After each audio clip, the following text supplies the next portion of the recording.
Okay, welcome back, everybody. Hopefully people on Zoom have also got themselves some refreshments. I know we have down here, so we'll move on to the next session where we are joined by Femke Krijger, who is a holistic shiatsu therapist and international researcher on sensory processing with acquired deaf-blind people. And you'll be talking a little bit about your experiences with sensory awareness, balancing loss and potential. So thank you very much, Femke. Thank you, thank you. Can I have yes? Is that one? And pointing at some direction like that, is it? All day long I felt like, what are people doing with me? Because I was sitting there and all that. However, yes, thank you and thanks again, because I had the pleasure, honor to give a workshop, very short presentation this morning, and now this presentation. I told Maria here, like, okay, I really have to focus because all the presentations, you know, so much going on in my head and I want to share and talk and put it in mind, and I will not. I'll try to focus on what I have prepared. Balancing loss and potential. Sensory awareness. It started as a very personal journey. As I told you this morning, I have Usher syndrome. For those who are not here, were not here this morning, I have Usher syndrome, and because of that, very little sight and hearing left. It's a progressive disease, which causing severe loss of sight and hearing. So, a long time ago, I started being a lawyer, working at the Supreme Court. And I switched my passion from, I was a passionate lawyer actually, to sensory awareness because, well, that's what Usher brought me. A lot of loss, but then a lot of potential as well. What I wanted to start with is what I've learned from my time at the Supreme Court. Because when I was working there as a fresh woman, I had the privilege to work with the top law people in the Netherlands. I was working for an advisor. The Supreme Court in the Netherlands have an advisory board, and every case an advice is being given to the judges because it's the final national place for a decision. So it needs to be really, really thought through very well. So I was working for this, one of the advisors of the board. And what I learned was in the Supreme Court, and in every court actually, it was always the youngest and the less experienced person who had to talk first. Why? Because if anybody else with much more experience, it might be the case that this person thought, well, I don't dare to say anything anymore. Well, in fact, this person with very few experience could have this insight that could be very important for the final decision. So this is one of the things I learned, that if you want really to get everything out of a group of people, create a safety and decide on how you get everything from everyone. This is one. And the other one was working for the advisor.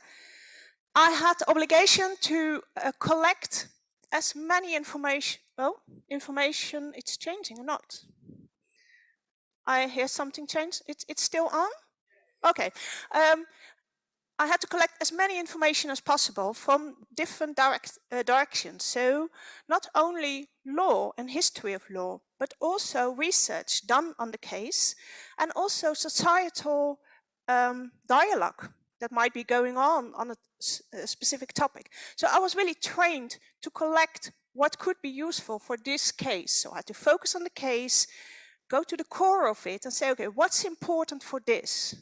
Now, I think these might be things that are interested to keep in the back of your mind when talking about inclusiveness and inclusive research.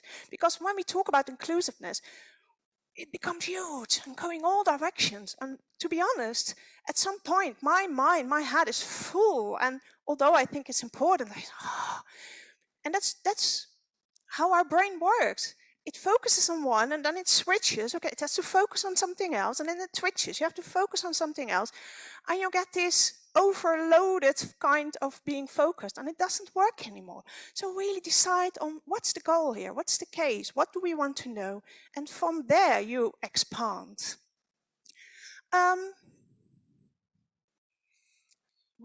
Trying to make the magic work. It's not working. You know, Nasreen, I'm asking you to make it work.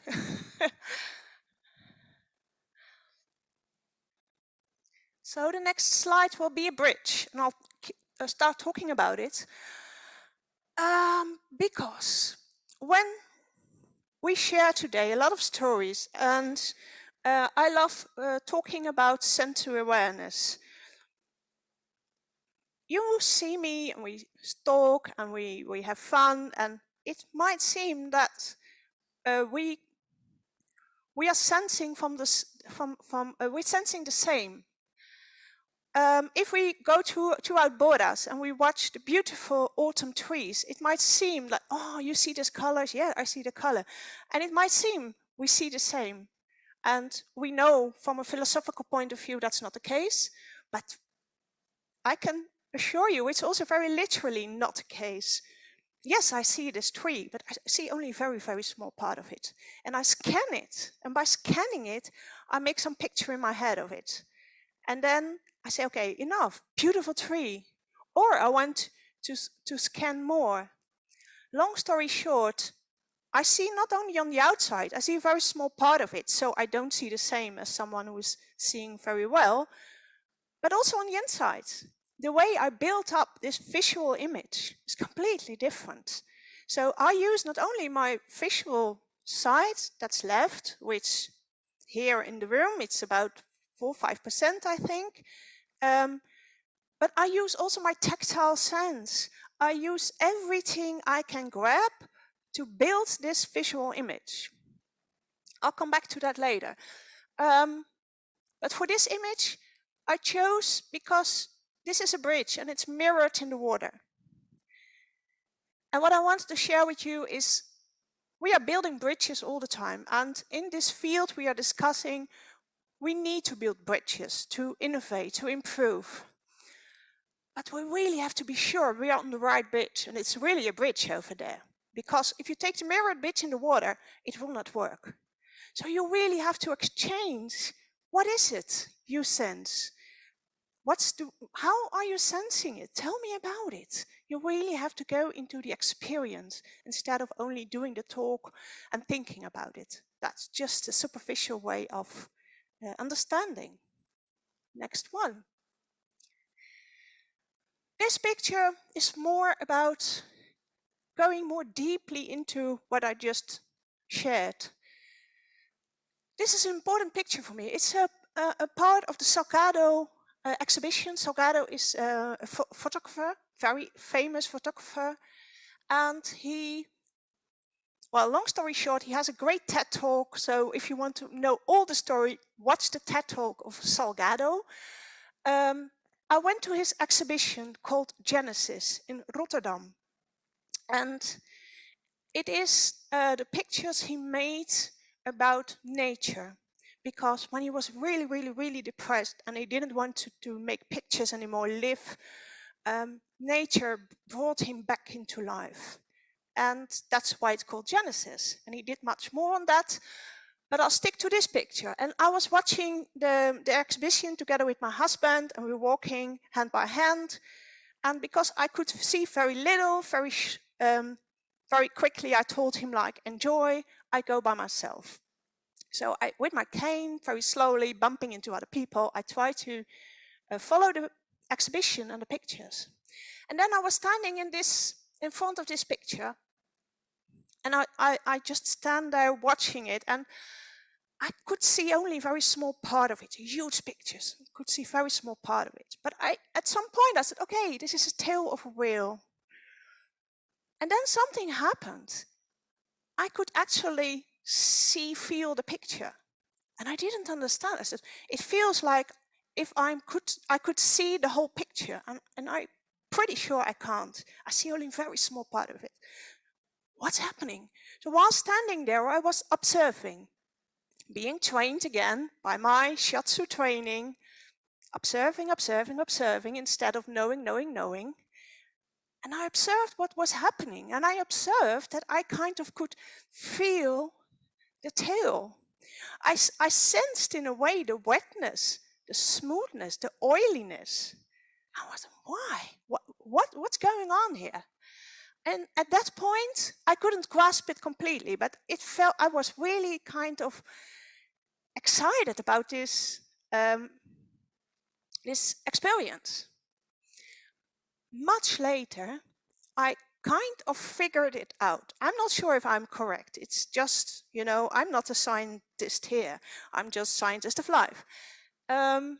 What I guess is because of my deafblindness, the way I sense is not so much, focused on or seeing or hearing, or it's like this baby without these walls in between the sensory processing system, and it's become more synesthesia again. So it's being more shared again.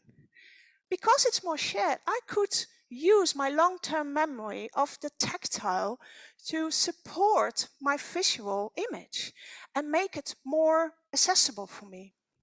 Now, why do I want to share this? Because as I shared this morning with you, I think if you think about inclusiveness, a lot of thought is on the outside, it's part of the whole process. And I think it is as important to watch and study the inside, because on the inside, inclusiveness starts. You can make things as much accessible for me as you want on the outside. If I can't process it in an inclusive way on the inside, it will not become inclusive. So from this personal experience, I would really like to challenge you to go deeper into the inner side, because from there, you get the connection to the outside world. 5 minutes, yeah, I was afraid for that. I love this picture. I don't think I have to explain, but still I will. What I also would like to challenge you about is, we're talking about inclusiveness and equality, and, well, at least as a lawyer and as a person, human being, it sounds all great. But at the same time, to be frankly with you, it irritates me often, because the way it's talked about, it's not making any change for me. What is making a change if we have common ground? And the common ground, it will never be on you talking about making things accessible for me or even listen to me at the second. The common ground is not on the disability part, because disabilities are there, and no matter how inclusive you make one part of life, I still, when I just use the toilet over here, it's not inclusive. I don't know which toilet is free. I have to wait, like, okay, somebody help me, which one is free? Then I have to find the paper. So a lot of things in life are not inclusive, and that's where I have to deal with, balancing loss and potential. Now, the inclusive element for me is if we have common ground, and common ground is often curiosity, fun, questions. The questions earlier by Clarkson were, what can possibly go wrong, and what can we do better? Those are the two questions I ask myself a lot,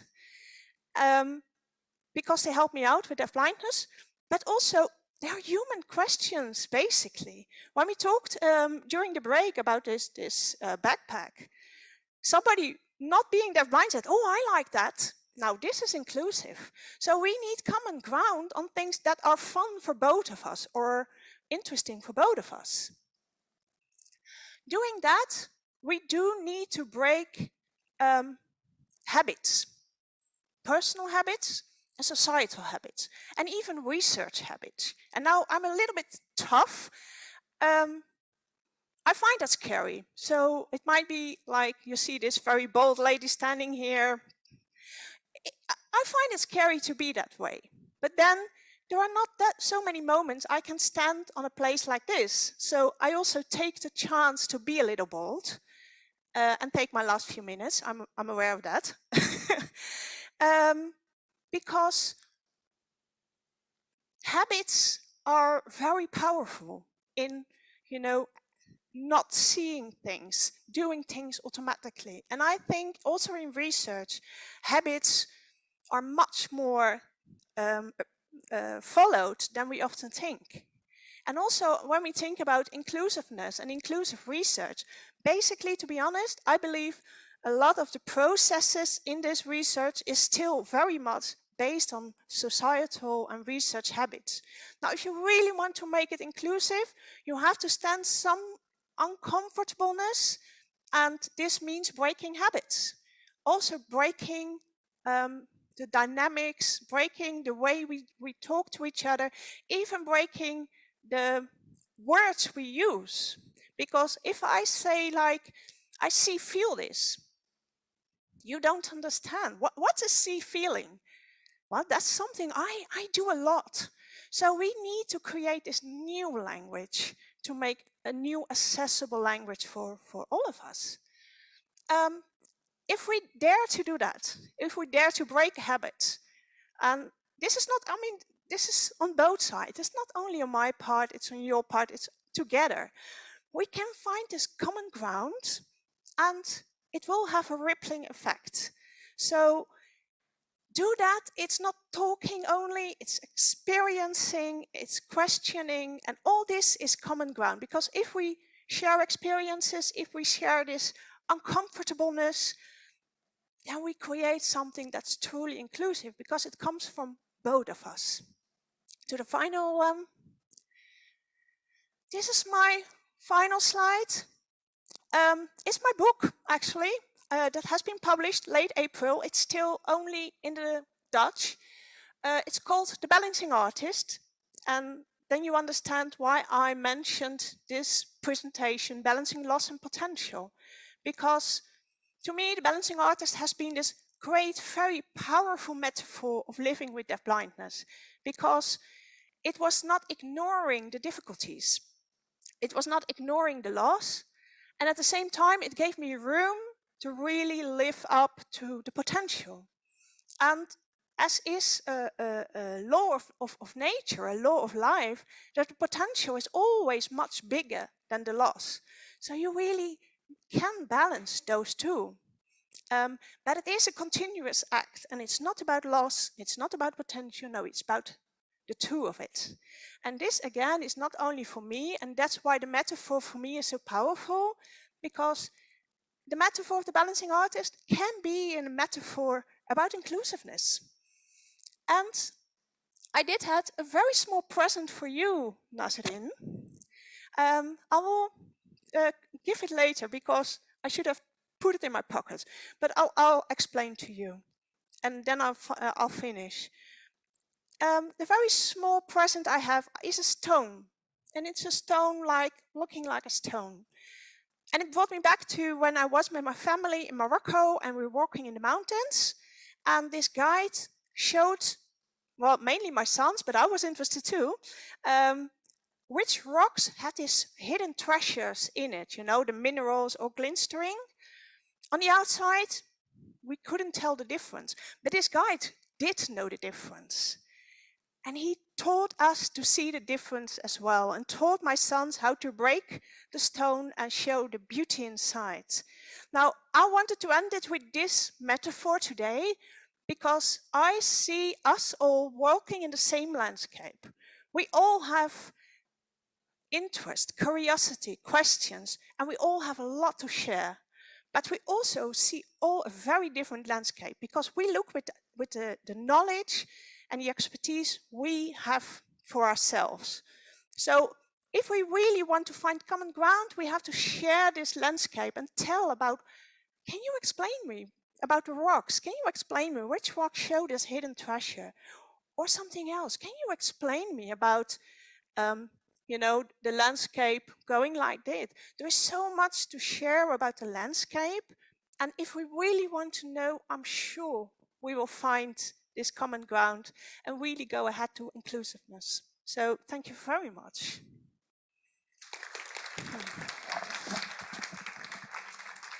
Okay, thank you very much, Femke. I think I appreciate you need to go at the break. Is that correct? You need to leave. So we have, I think, time for one question, maybe before if anyone has one. Does anyone have a question, or is everybody just keen to? Am I just too intimidating for people to like? I look like I'd throw the mic at you or something. Maybe that's my effect. Anyway, thank you very much. Can I mention? Can I just mention, because I have to leave, I'm really sorry for that.